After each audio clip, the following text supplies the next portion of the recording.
நீர் செய்த நன்மைகளை நினைத்து பார்க்கிறேன்.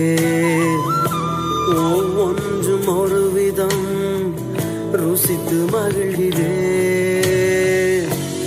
எல்லாம் மறக்கணும், உம்மையே நினைக்கணும், உம் சித்தம் செய்யணும், இன்னும் உம்மை நெருங்கணும், இன்னும் உம்மை நெருங்கணும். உள்ளமும் ஏங்கிடுதே, உணர்வுகளும் துடிக்குதே, உம் முகத்தை பார்க்கணும், உம்மோடு இணையணும்.